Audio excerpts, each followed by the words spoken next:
Wisconsin Broadcasters Association Hall of Famer Bob Berry ruled Milwaukee's airwaves in the 60s and 70s. He spoke with countless musicians and celebrities over the years. Bob collected remarkable recordings of these encounters, which he's now sharing with the public. Here's Bob. Loretta Lynn, the Kentucky coal miner's daughter, enjoyed 6 decades in country music.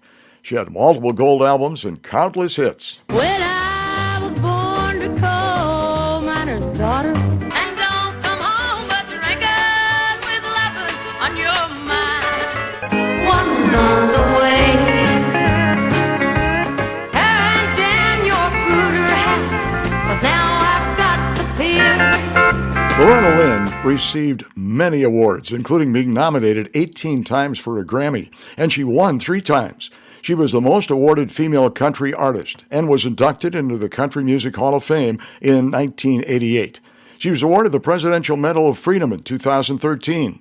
Lynn had 24 number 1 hits and 11 number 1 albums. The film Coal Miner's Daughter, about her life, was a number 1 box office hit and earned a Best Actress Oscar for Sissy Spacek. Lynn was named Artist of a Lifetime in 2018 by Country Music Television. Hello? Bob, Yes. this is Loretta. Hi, Loretta. How you doing? Okay, how are you? Oh, I'm doing just fine. Fixing to leave on my tour. Hey, we're looking forward to seeing you. Hey, it's going to be good to see you. And, of course, Conway's going to be with you. Conway and Sonny James with us, too? And Sonny James, right. You've been working a lot with Conway. Is there any reason that you two happen to... Well, you know, just we really don't work a whole lot together. Oh, you don't? We Oh, I own a thought you talent did. agency. Well, no. We have this talent agency, and there is about, I imagine, 20 to 25 artists that are booked through our talent agency. And I take some of the talent, and I go one way, and Conway takes some of them and goes another way. Oh, yeah. Now, in the spring and the fall, Conway and I have a tour together. And this is our fall tour. That's it. But the rest of the year, we don't work together. Loretta Lynn, of course, the first woman to ever win the Country Music Entertainment of the Year award. I guess she has more awards and honors than any other recording artist. She was the first woman in country music to win a gold record. She now has, how many, Loretta? I think there's 5. 5 of them. Yeah, I'll I tell was you. just looking at the one that just a while ago from South Africa. Of mine and Conway's call. As soon as I hang up the phone, we just got one. So I was pretty happy about that. I was just looking at it before I called you. And with the help of George Vexey, she's written a book, Loretta Lynn, Coal Miner's Daughter, telling of the rapid flight to fame. Married at 13, grandmother at the age of 28. 29. 29. Okay. See, I didn't read well enough. Holy. I love the book, though. Well, thank you. How did you meet George? Well, I met George. He wrote a big article for me in the New York Times. And then he wrote 2 or 3 other articles, and I thought them articles was real good. And, in fact, they're some of the best, articles that ever been wrote on me. So I got to finding out more about this fella, and he had spent 2 years down in the part of Kentucky, in eastern Kentucky, where I was born and raised. So the more we got together and talked, why, it had been brought up many times about somebody doing their life story on me, and had been really for 10 years. And I said, well, gee, I really haven't been in the business, and I haven't done anything, and why write a life story when you haven't even lived it, After 10 years of everybody wanting to write something, I thought that if anything was written, or, any help needed to be done on this, George Vexey would be the one that I could get, And he was fantastic. That must have really been something for you to grow up the way you did in a little town and not have a heck of a lot, and all of a sudden, all this fame and fortune. What kind of a feeling? Did you ever think when you were a little girl that things might happen like this? Did you dream of things like this? No, you know what I dreamed about more when I was just a little kid? We really never had nothing. And we would get these catalogs. And I would sit and look through the catalogs, and I'd just daydream, boy, when I get big and get married, I'll have, I can buy this for my little girl or that for my little boy, Really, I never planned an awful lot for myself because I never dreamed I'd ever have anything because I didn't have nothing then. You give more than 200 shows a year. How do you keep up with it? Do you take vitamins? Are you on a health kick? Well, I do take vitamins, but sometimes I'll take them all right for about a week, and then I'll forget them for 2 or 3 days, and then I'll start in again, But it's hard, but I think it's really harder when I come home, like I've come home night before last. And I was home that night, and then yesterday and last night, and I'm getting ready to leave now. Yeah, and then how long are you going to be gone again? Well, I'll come back in next Tuesday, and I'll stay one night, and then go right back out. Oh, brother. Now, I will be coming home off this whole tour the 5th of December, and I'm going to take, no, that's my last date, the 5th of December, and I'm taking about a 6-week vacation. I'm going to Mexico. I was in Nashville last weekend. What were you doing down here? Just came down to, well, first of all, take a look at that new Music Hall America show. Oh, yeah. And then I spent all Saturday night backstage talking to all your friends there. Dolly was there, and I had a terrific time just to walk there. That is really a fun place. And I was talking to Del Reeves about how many shows you have to do a year if you're a member of the Grand Ole Opry. Now, do you have to do, 20 shows a year? Well, we're supposed to do 20 a year, but they usually let us off. It's pretty hard for me to say, hey, I'm going to stay in 20 weekends out of the year for $17 or $20-some, whatever it is, on a Saturday night. Yeah, what do you think of the Opryland, the brand new Opry House, in comparison to the old one? I know we talked to Bobby Bear a couple of weeks ago, and he said it's just not the same old Grand Ole Opry. It doesn't have the same feel. It's a beautiful building. It's one of the most beautiful buildings we've worked in, and it's got everything convenient, and I love it, and it's got a good sound and everything, but you don't get that kind of tingle when you walk out on the stage that you always got at the old Grand Ole Opry, and I don't know why.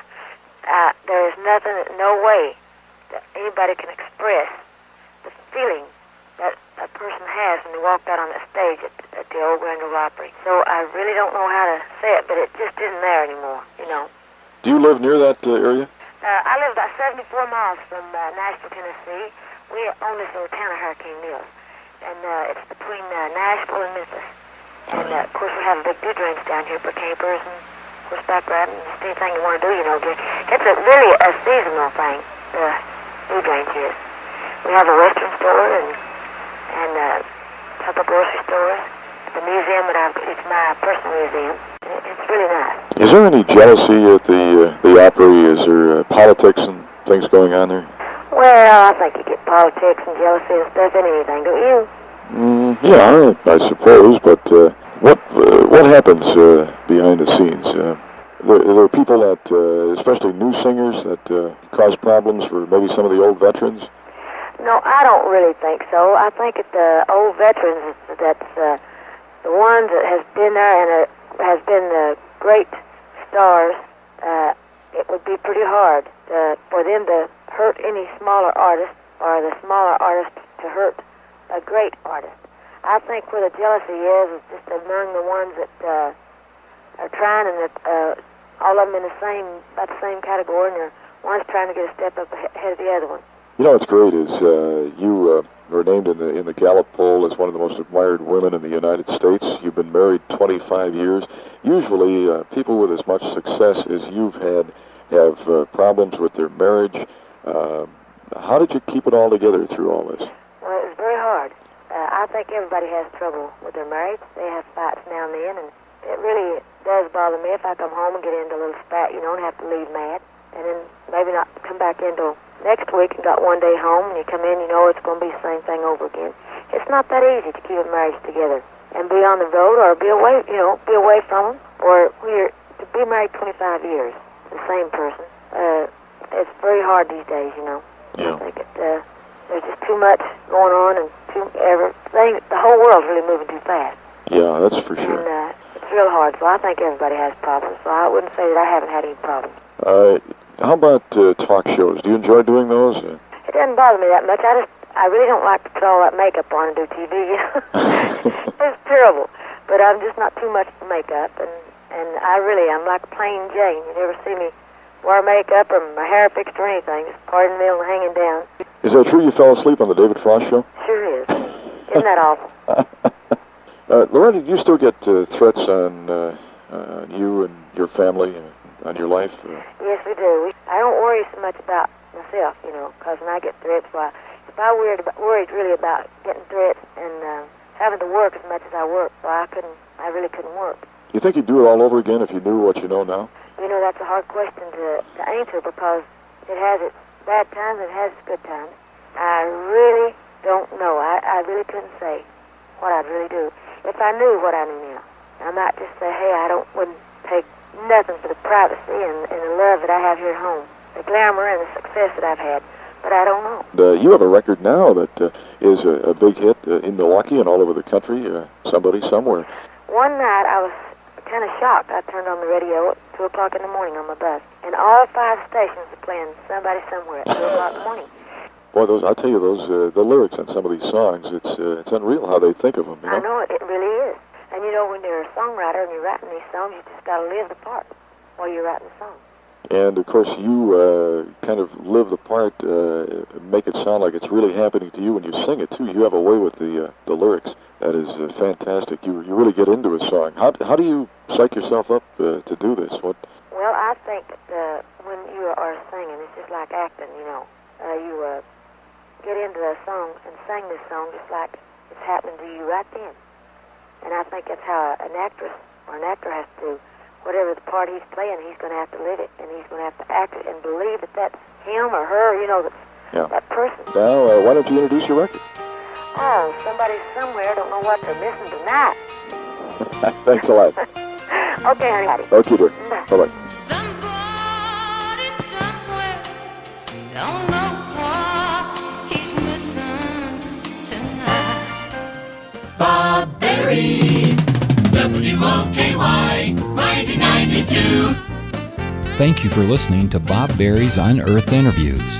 Be sure to subscribe and rate our podcast on iTunes or wherever you find your podcasts. You can find all the episodes at WisconsinBroadcastingMuseum.org. Check out Bob Berry's book, Rock and Roll Radio Milwaukee. Book sale proceeds support Angels Kids Fund and Donate Life Wisconsin. The preceding program was made possible by a generous contribution from Terry Barnes.